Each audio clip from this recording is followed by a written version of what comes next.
प्रधानमंत्री की ओर से यह भी कहा गया कि भारत की ओर नजर उठाने का एक ही अंजाम होगा और वो होगा तबाही, भारी तबाही। भारत में निर्दोष लोगों का खून बहाने का अंजाम होगा विनाश और महाविनाश। दो टूक संदेश पहुंच गया है पाकिस्तान तक। पाकिस्तान तो अब इरेलेवेंट हो गया। इस संदेश तो उसको भरी बात मालूम है। ये संदेश तो ट्रंप के लिए है, चीन के लिए है, विश्व के सारे फौजों के लिए है कि भारतीय एयरफोर्स और भारतीय डिफेंस फोर्सेस की क्या कैपेबिलिटी है।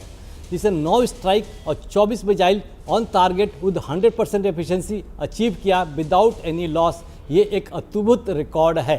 अब तो इजराइल एयरफोर्स पायलट्स भी हमारे इंडियन एयरफोर्स पायलट्स की शाबाशी देते हैं और उनसे कुछ सीखना चाहेंगे।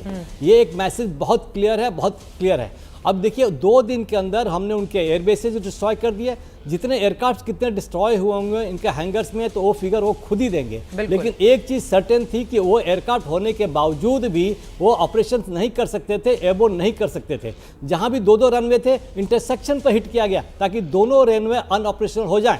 इवन पैरेलल टैक्सी ट्रैक जहाँ से एयरक्राफ्ट एयरबोर्न हो सकते हैं वो भी डिस्ट्रॉय कर दिया गया। तो इस तरीके से एयरफोर्स को तो न्यूट्रलाइज कर दिया गया। देखिए वॉर का जो फेज होता है, लेफ्टिनेंट बैठे हुए हैं, सबसे पहले उनके एयर पावर को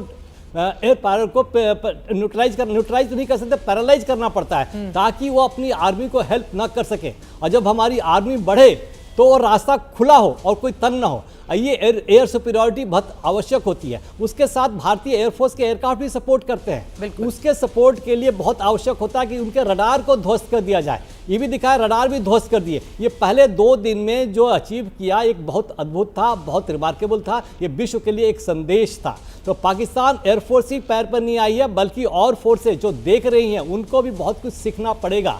एक चीज और मैं कहना चाहूंगा, कारगिल, यूक्रेन और रशिया वॉर से भी हमने बहुत कुछ सीखा कि ड्रोन को कैसे डिस्ट्रॉय करना है। हमें उम्मीद थी कि 100 के रूप में ड्रोन्स आएंगे और उनके यूएवी जाएंगे, कैसे डिस्ट्रॉय करना। हमने कोई महंगा इक्विपमेंट नहीं यूटिलाइज किया। कुछ तो हमारे गरुड़ के स्नाइपर से मार दिया, तो समय दूर नहीं था कि हमें तो 12 बोर रख के भी गिरा सकते हैं। बिकॉज जितने ड्रोन आ रहे थे किसी कैपेबिलिटी नहीं थे। वो वही ड्रोन थे जो पंजाब में अभी तक ड्रग्स गिरा रहे थे या AK-47 गिरा रहे थे। और कुछ ड्रोन्स जो टर्की से आए थे उन ड्रोन को आइडेंटिफाई कर चुके थे, उनसे हमने इक्विपमेंट यूज किए। एक और शाबाशी देनी पड़ेगी कि जैसे बता रहे थे हमारे DG एयरफोर्स ऑपरेशन, हमने लिगेसी इक्विपमेंट यूज किया। हमारे टेक्निकल स्टाफ ने उतने ओल्ड जो पिचोरा थे, कब से रशिया से आए हुए हैं, उनको सर्विसिबल स्टेट बना के रखा है। जो पार्ट्स नहीं मिलते हैं उसको इनोवेट करके खुद करके उसको इफेक्टिवली यूज किया। पिचोरा बहुत ढंग से यूज किया। तो हमने जिस टाइप के वेपन आए उतना ही खर्च करके,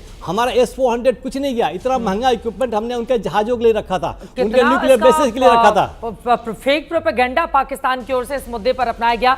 लेकिन जब प्रधानमंत्री नरेंद्र मोदी जवानों के हौसला अफजाई के लिए पहुंचते हैं तो मोराल कितना बूस्ट होता है। और ये जो ताकत हमने हासिल की है एकजुटता वाली, और उसके बाद मुंहतोड़ जवाब दिया है, इस पर मैं आपका